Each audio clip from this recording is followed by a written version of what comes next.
Alors bonjour, ça fait maintenant à peu près 2 mois que les premières pontes ont eu lieu. Là ici on est donc dans l'incubateur où tout est en train de se passer. Et bah voilà, ce qui devait arriver arrive, hein. On est super content parce que on s'est rendu compte que les premières naissances, les premières éclosions sont arrivées. Alors elles sont arrivées en masse parce que sur certaines espèces on a des animaux qui vont se décaler un petit peu. Là, on a des superbes butter stripes, magnifiques. On a ici des amber head stripes qui sont donc bien head stripes puisque nous avons un peu des motelets, pas mal de choses. Voilà, ça c'est super beau ça. Qu'est-ce qu'on a là? Silver Queen avec un mâle Tessera. Tessera, c'est une des rares mutations chez les serpents des blés qui est dominante. Et là, voilà, on a ce qui me paraît être un petit gosse parce que là, il a commencé sa mue en Tessera. On a des anéries. Est-ce qu'on a eu des snow également qui feraient le tour de la combinaison? Superbe. Donc ça veut dire que les deux spécimens sont het albinos. On a pas mal de choses qui sont nées en peu de temps, mais on a eu énormément de pontes. On vous rappelle quand même qu'on a eu des journées à plus de 20 pontes. Donc obligatoirement, pour l'instant, ça commence à éclore, donc c'est sympa. Mais ça va arriver. Alors, là ici on est tous sur les dates de ponte du 25-4 à peu près. Ça veut dire une durée moyenne d'environ 2 mois. Waouh, superbe, des petites... Hippo motelé en Miami, ça c'est toujours assez beau. Qu'est-ce qu'on a là? Des albinos motelés. Ça c'est toujours une couleur qui va rougir en grandissant et qui est vraiment sympa. C'est un festival de Gut. Ah, quelques superbes lampros. Donc là on a des mosaïques. Des mosaïques, c'est une variété sur laquelle j'ai eu un gros coup de cœur quand j'avais été aux États-Unis en 2007 chez Brian Barzik. Et donc à la base c'est plus quelque chose comme ça, donc noir avec des triangles un peu blancs. Pour moi ça c'est les plus parfaits.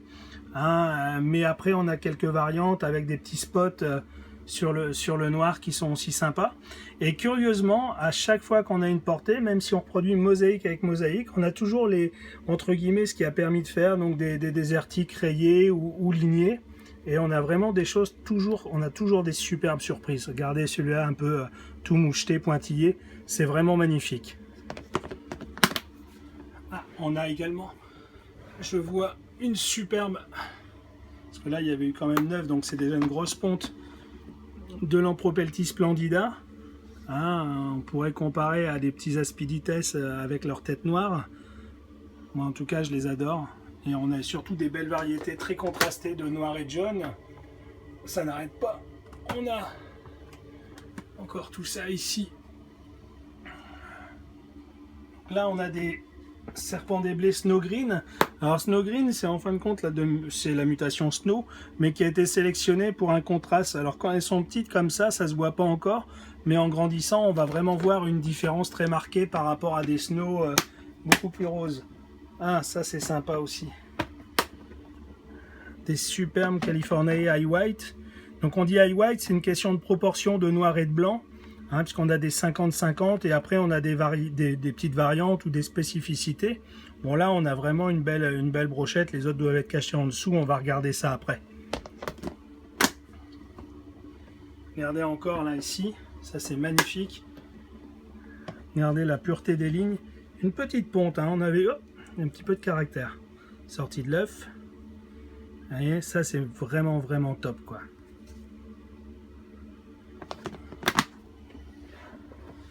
Alors tout ce qui est les Lampropeltis, c'est ce qui a pondu en premier à l'élevage, mais chaque année ils sont très réactifs après le printemps. Et là voilà, on a une mixité, c'est ce que je vous disais avec les mosaïques. On a donc des très beaux mosaïques avec vraiment beaucoup de blanc et de contraste. Ça c'est pareil, c'est vraiment du top. On en a regardé ici un peu en river stripe perlé, c'est vraiment magnifique. Et après on a donc ces ancêtres du désertique rayé. beaucoup plus classiques, mais toujours aussi beaux. Est-ce qu'il y en a encore? Ah oui. Alors les Brooksy, ils ont une particularité, on le verra avec une autre espèce encore ici, c'est qu'ils éclosent beaucoup plus vite. Puisque là, c'était une ponte du 27 mai, non, du 30, pardon, du 30 avril, donc qui aurait dû éclore la semaine prochaine, si à peu près par rapport aux autres. Et là, on a déjà toute une belle fourmilière, hein. Il y avait eu 27 bébés, je sais pas combien ont éclos, mais il y en a déjà un bon paquet. Hein, donc ça, on va les compter après. Qu'est-ce qu'on a encore? Ici, on continue, donc ça fait déjà pas mal de pontes, on va avoir un peu de travail. Mais bon, ceci dit, c'est pour ça qu'on fait ce job. Ah, les licorices, ça je suis vraiment content. Je sais pas si vous vous souvenez, on comparera avec les adultes qui sont donc très blancs, qui sont magnifiques. Et là, regardez les bébés. Donc pour l'instant, c'est pas blanc, hein, on est plutôt sur une couleur un peu rose. Mais au fur et à mesure qu'ils vont grandir, les flancs vont devenir tout blancs.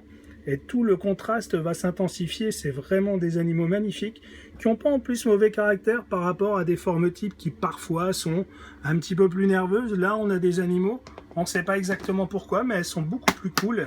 Et ça, c'est vraiment sympa. Ah, alors ici, bon, vous voyez, non, c'est pas encore... on est vraiment sur le perçage. Hein, ils sont en train juste d'inciser les œufs. Hein, donc je rappelle que les serpents des blés ont une petite dent qui permet au bout du museau de percer les coquilles d'œufs. Ces coquilles, une fois percées, eh ben, elles tombent tout de suite. Donc on les voit jamais ou jamais très longtemps.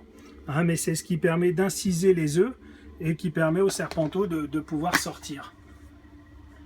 Bon, je pense que là, on n'est pas trop mal. Est-ce qu'il y a encore? Alors ici, bah pareil, on est sur des snows. Hein, quelques snows qui ont commencé à sortir. Donc sur celle-là, on voit que tous les œufs sont pas sortis. Donc on va encore attendre peut-être une journée avant d'aller plus loin. Pour ça, je les remets un petit peu en place. Et là, ici, on est sur des butters. Donc les butters, bah, c'est pareil, les couleurs, elles vont changer avec le temps. Hein, là, ici, on en voit une qui est... Là, on voit celles qui sont sorties et une qui est en train de percer, hein, vous voyez, par rapport à mon doigt. Hein, c'est vraiment tout petit. Donc là, c'est pareil, on va encore attendre, on interviendra demain sur ces animaux-là. En règle générale, on regarde que les portées se percent bien. Et une fois que la majorité des serpenteaux sont sortis, c'est là qu'on intervient.